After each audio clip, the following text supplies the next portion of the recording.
Les amis, ravi de vous retrouver pour une nouvelle vidéo. Et dans cette vidéo, on va évidemment évoquer le début de saison de l'Olympique de Marseille, la défaite concédée par les hommes de Roberto De Zerbi du côté de la Bretagne face à Rennes 1-0. Une défaite surprenante au vu de l'intersaison de l'Olympique de Marseille avec beaucoup de recrues de qualité, un mercato plutôt ambitieux, une équipe de l'OM qui a fini dauphin du Paris Saint-Germain la saison passée, une ambition retrouvée. Comme on l'a dit évidemment sur la preview de la saison, on avait consacré une vidéo il y a quelques jours sur ça, sur la saison qui allait venir du côté de l'Olympique de Marseille. C'est vrai que la surprise a été grande de voir l'OM s'incliner hier 1-0 du côté de la Bretagne. On va essayer de revenir sur la rencontre et essayer d'évoquer quand même les contradictions de cette défaite parce que comme je l'ai dit, jusque-là, tu as fait une intersaison de qualité avec une victoire notamment de prestige à domicile face à Aston Villa dans un stade Vélodrome à guichet fermé. On a la perspective de la Ligue des Champions, on a fini deuxième derrière le Paris Saint-Germain. On a su se relancer après une saison 2023-2024 très laborieuse, mais hier on est un peu retombé dans les travers qu'on avait pu connaître du côté de l'Olympique de Marseille, dans les travers de la saison De Zerbi de la saison passée. Parce que oui, la saison 2024-2025 elle a été de grande qualité avec un aboutissement final qui a été cette deuxième place, mais il y a eu aussi pas mal de critiques venant de De Zerbi lui-même, qui en avait parlé dans le reportage consacré à la saison de l'OM qui est diffusé sur YouTube par le club. Eh bien, il a dit que ces longues phases de possession interminables dans cette relance à 3, eh bien, des fois ça pouvait un peu l'ennuyer. Il voulait vraiment qu'il y ait une correction là-dessus. Et hier, on est vraiment tombé là-dedans dans un jeu assez stéréotypé où l'Olympique de Marseille n'a jamais su faire déjouer ce bloc du Stade Rennais. Alors, on va évoquer évidemment les clés tactiques de cette rencontre. Alors, tactiquement, on venait avec une défense à 3. Globalement, Medina était suspendu, donc c'est Geoffrey Kondogbia qui a pris la place de l'international argentin. Kondogbia sur son pied gauche à la relance, Balerdi, puis Egan Riley titularisé axe droit de cette défense à 3. Et puis d'ailleurs, on a eu une mise en place assez particulière, je trouve, avec ballon. On a eu cette défense à 3 sur la relance, évidemment, pour créer une option de passe en plus et une forme de supériorité sur la relance, parce que Rennes défendait à deux attaquants sur le bloc. Et bien c'est vrai que cette équipe rennaise elle est venue avec ce 5-3-2 avec deux pointes devant, Tamari et Meïté évidemment sur le front de l'attaque. Donc il fallait créer ce surnombre à la relance et ce surnombre il était créé par Egan Riley. Derrière on avait Rowe et Greenwood pour vraiment prendre la largeur, essayer d'exploiter la profondeur, notamment pour Rowe, repiquer un peu plus dans l'axe pour Mason Greenwood. Et on a eu un peu ce double pivot Angel Gomez, Højbjerg, et puis plus haut Rabiot et Amir Murillo. Amir Murillo très axial en début de match sur les phases de relance de l'Olympique de Marseille, et ça ne permettait pas à Jonathan Rowe d'être accompagné de la meilleure des manières. Là aussi, ce positionnement très axial d'Amir Murillo, pardon, c'est dur à prononcer le nom du Panaméen, mais globalement, c'est vrai que ce rôle qu'a eu le numéro 62 de l'Olympique de Marseille, il était assez particulier sur les phases de relance en début de rencontre. J'aurais aimé voir Amir Murillo en tant que latéral gauche pur, au lieu de le voir prendre l'axe. Alors bien sûr, ça crée du surnombre dans le milieu de terrain, parce que ce milieu de terrain rennais, il était assez dense, avec trois milieux, Ryder, Fofana et Valentin Rongier. C'est vrai que Murillo, ça permettait de créer un peu plus de densité, je trouve, dans le milieu, mais globalement, Rowe était beaucoup trop esselé. Il ne pouvait pas compter sur un latéral en début de match pour venir le dédoubler, puisqu'Amir Murillo était très axial. Il y a Rabiot qui a essayé de dédoubler, il y a Gouiri qui a essayé de dédoubler comme il sait très bien le faire aussi, parce que Gouiri, c'est aussi un joueur qui aime beaucoup dézonner, c'est pas un neuf pur, mais globalement, j'ai trouvé que le principal problème offensif de l'Olympique de Marseille, il résidait dans le fait que Jonathan Rowe n'était pas aussi en forme qu'à la pré-saison, ça c'est déjà la première chose, mais surtout, il résidait dans le fait que l'international espoir anglais n'était pas suffisamment accompagné sur le flanc gauche de l'attaque de l'Olympique de Marseille. Il était souvent en 1 contre 1, voire en 2 contre 1, avec une très belle prise à 2 à chaque fois des défenseurs rennais. Frankowski qui a livré un duel très solide à l'international espoir anglais, à l'ancien de Norwich. Et donc pour moi, la première clé, c'est vraiment ça, c'est ce côté gauche où Jonathan Rowe, qui plus est, n'était pas en forme, et en plus, il n'était pas suffisamment accompagné dans son dos, bien sûr. Ensuite, dans le milieu de terrain, je trouve qu'on a du mal à relancer le ballon. Je trouve que sur les phases de relance, Angel Gomez a connu énormément de déchets. Et si on avait un Angel Gomez qui était capable, comme lors de la pré-saison, de mieux construire le jeu, d'être beaucoup plus à l'aise sur le plan technique, je pense qu'on aurait pu débloquer bien plus de situations. Mais mis à part quelques passes laser de qualité où on a vu le talent technique du joueur, je trouve que globalement, l'ancien Lillois n'a pas été à son aise sur les phases de relance, avec pas mal de déchets là aussi. C'est dû au pressing haut du Stade Rennais, parce que oui, Rennes est venu avec un bloc bas globalement avec ce 5-3-2 en début de match, notamment lorsqu'ils étaient à 11, mais il y avait quand même des phases de pressing en tout début de rencontre lorsque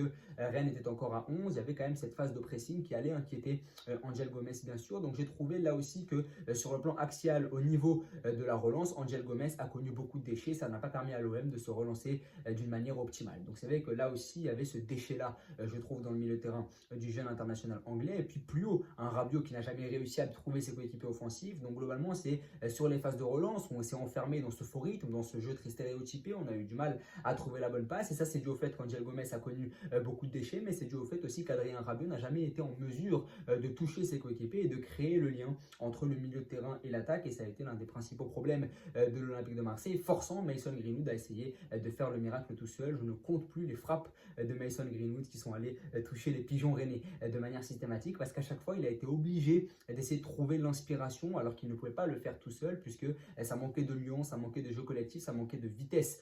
Tout simplement, Jonathan Rao a eu un duel très âpre, très compliqué face à Frankowski. Ça ne lui a pas permis de se montrer là aussi. Amine Gouiri a été plutôt inexistant et il a été contraint de décrocher très très bas systématiquement. Ça ne l'a pas mis dans les meilleures conditions, bien sûr. Donc je trouve qu'on a ce problème-là à régler. C'est un problème d'animation. Selon moi, est-ce que mettre Amir Murillo dans l'axe du milieu de terrain sur les phases de relance, c'est vraiment pertinent? Ne faut-il pas le mettre plutôt arrière gauche pur là aussi? Pourquoi est-ce qu'Ulysse Garcia n'a pas débuté? Pourquoi mettre un faux pied sur le côté gauche pour finalement lui demander de jouer dans l'axe? Et j'ai trouvé là aussi que Roberto De Zerbi a été plutôt évasif sur le placement de ses joueurs. Et puis en deuxième mi-temps, il a voulu changer quelque chose. Il s'est dit, il y a 0-0, Rennes est à 10, donc pourquoi pas essayer d'avoir un changement résolument offensif avec Greenwood qui a été beaucoup plus accompagné. Parce que je parlais du problème côté gauche qu'a pu rencontrer Jonathan Rao sur le manque d'accompagnement dans les phases offensives, mais Greenwood a subi le même problème. C'est juste que Greenwood a plus de talent individuel, donc ça s'est un peu moins vu le fait qu'il était esselé parce qu'il parvenait toujours à se sortir de situations plutôt difficiles, mais ça a été le même problème pour l'ancien de Manchester United, c'est qu'il n'était pas suffisamment accompagné dans son dos, comme pouvait le faire un Murillo pour lui la saison passée. Là, Egan Riley, on l'a mis défenseur central droit, on l'a pas mis latéral droit, et donc il a fait rentrer Timothy Weah, qui a apporté des choses intéressantes, je trouve, sur les 10 premières minutes, mais qui a fini par s'éteindre. Et puis, je voulais parler des phases défensives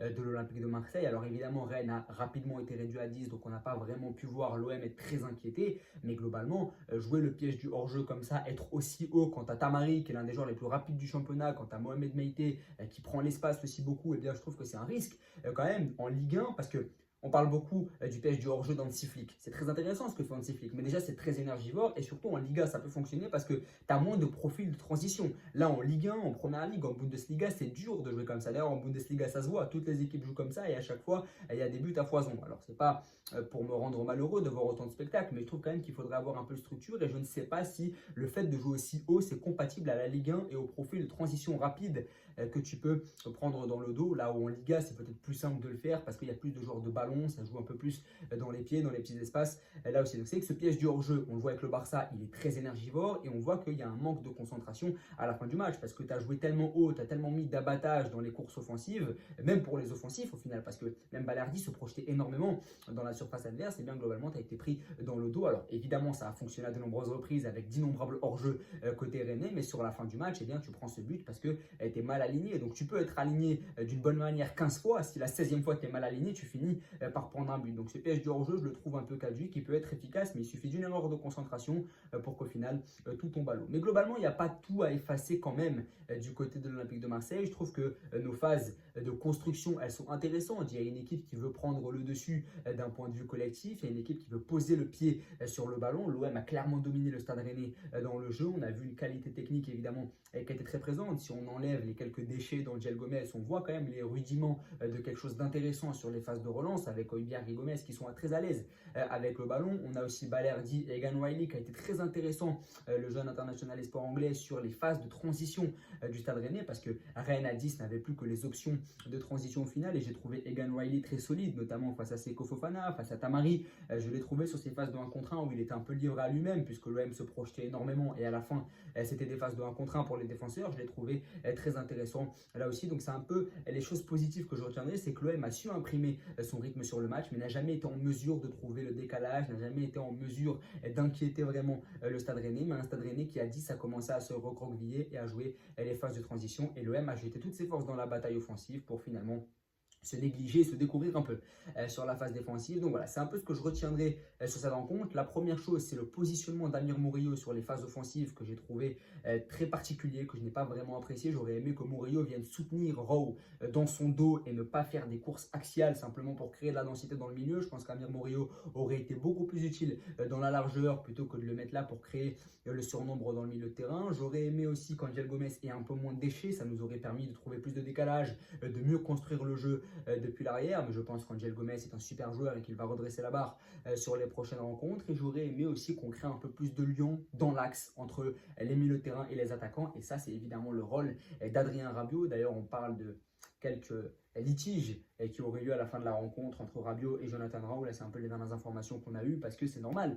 Deux joueurs qui sont plutôt frustrés de leur rencontre. On a aussi un groupe qui n'a pas forcément envie de perdre, qui n'aime pas la défaite, bien sûr. On a pu le voir la saison passée. On l'a vu évidemment hier à la fin de cette rencontre-là. Mais globalement, cette équipe du Stade Rennais, elle est très intéressante. Et dans cette Ligue 1 où Lille a perdu beaucoup de joueurs, où Monaco a fait un mercato de Paris, je pense que cette équipe rennaise peut vraiment monter très très haut. Je les vois être dans le top 6, top 7 à la fin de la saison. Ils ont vraiment montré quelque chose d'assez intéressant, d'autant plus qu'ils ont été réduits à 10. Donc ils ont vraiment fait un match au courage. J'ai beaucoup aimé, bien sûr, Quentin Merlin sur le côté gauche, qui a rendu la partie très difficile à nos joueurs de côté. J'ai beaucoup aimé aussi l'abattage de Valentin Rongier, un Seko Fofana qui commence petit à petit à retrouver son rythme. Je trouve que Tamari et le jeune Meïté, même si Meïté est sorti assez tôt, je pense que sur les phases de transition en Ligue 1, ça peut être super intéressant. Et on a aussi un coach qui a des idées, qui est capable de demander à son équipe de poser le pied sur le ballon. Sur le banc de touche, tu as aussi des joueurs de qualité. Madi Camara est rentré. Il y a Djaoui Cissé aussi qui peut constituer une option. Donc il y a une profondeur de banc, il y a une forme de solidité. Il y a une équipe qui sait faire le dos rond, on l'a vu